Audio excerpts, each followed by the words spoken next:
പട്ടാഭിഷേകം എന്ന് തെളിയിച്ച Shri V D Satheesan അഭിവാദ്യം അർപ്പിച്ചുകൊണ്ട് നിയുക്ത മുഖ്യമന്ത്രി നേടി UDF അധികാരത്തിൽ വന്നത് സുഹൃത്തുക്കളെ.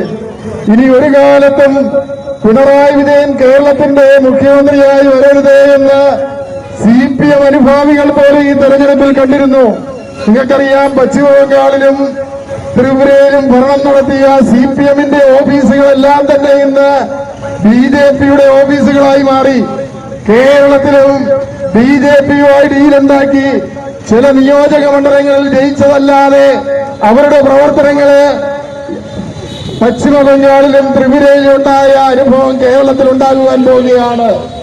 അവിടെയാണ് കഴിഞ്ഞ 10 വർഷക്കാലമായി കേരളത്തിൽ ഇരുന്നു കൊണ്ട് പ്രതിപക്ഷ നേതാവായി ശ്രീ രമേശ് ചെന്നിത്തലയുടെയും അതിനുശേഷം പ്രിയങ്കരനായ ശ്രീ VD സതീശന്റെ നേതൃത്വത്തിലും കേരളത്തിനകത്തും പുറത്തുമുള്ള എല്ലാ വിഷയങ്ങളും ഏറ്റെടുത്തുകൊണ്ട് പ്രതിഷേധിച്ചുകൊണ്ട് കേരളത്തിൽ UDFനെ തിരിച്ചു കൊണ്ടുവരുവാൻ നേതൃത്വം കൊടുത്ത നേതാക്കന്മാരാണ് സംഘടനാ ചുമതലയുള്ള ജനറൽ സെക്രട്ടറി ശ്രീ KC വേണുഗോപാലും അതുപോലെ തന്നെ പ്രിയങ്കരനായ ശ്രീ രമേശ് ചെന്നിത്തലയും ശ്രീ VD സതീശനും.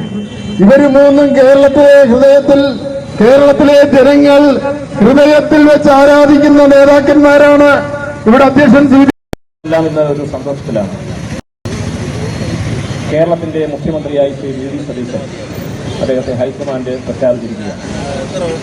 കഴിഞ്ഞ 10 വർഷക്കാലം ഒരു ദുർഭരണം ഈ കേരളത്തിലുണ്ടായിരുന്നു. ആ ദുർഭരണത്തിനെതിരെ ശക്തമായ പോരാട്ടം നയിക്കുവാൻ പ്രതിപക്ഷത്തിന് നേതൃത്വം കൊടുത്ത ശ്രീ VD സതീശനെ കോൺഗ്രസിന്റെ ഹൈക്കമാൻഡ് തീരുമാനിക്കുമ്പോൾ കേരളത്തിലെ ജനങ്ങൾക്ക് ആകമാനം വലിയ പ്രതീക്ഷയാണ്. ഇവിടെ കാലിയായ ഖജനാവ് ഉൾപ്പെടെ ഈ നാട്ടിലെ വികസനങ്ങളെല്ലാം തകർത്ത് തരിപ്പണമാക്കിയ ഒരു ഗവൺമെന്റിനെയാണ് ചവിട്ടി പുറത്താക്കിയിരിക്കുന്നത്. കേരളത്തിലെ ജനങ്ങൾ കഴിഞ്ഞ കുറേ ദിവസമായി ചിന്തിക്കുകയായിരുന്നു കോൺഗ്രസിന്റെ മുഖ്യമന്ത്രി ആരാണ് എന്നുള്ളത്.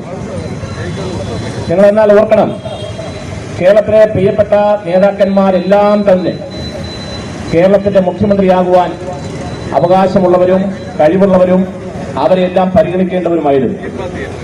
ബഹുമാനായ KC വേണുഗോപാലും ശ്രീ രമേശ് ചെന്നിത്തലയും അടക്കമുള്ള എല്ലാ നേതാക്കന്മാരെയും ഇന്ത്യൻ നാഷണൽ കോൺഗ്രസിന്റെ പ്രവർത്തകർ മനസ്സിൽ ഒരു വികാരമായി കാൽസൂക്ഷിച്ചുകൊണ്ട് അവരെ അംഗീകരിക്കുകയും അവരെ സ്വീകരിക്കുകയും അവർക്ക് എല്ലാവിധമായ പിന്തുണ കൊടുക്കുകയും ചെയ്യുന്നവരാണ് ഇന്ത്യൻ നാഷണൽ കോൺഗ്രസിന്റെ കേരളത്തിലെ ജനങ്ങൾ.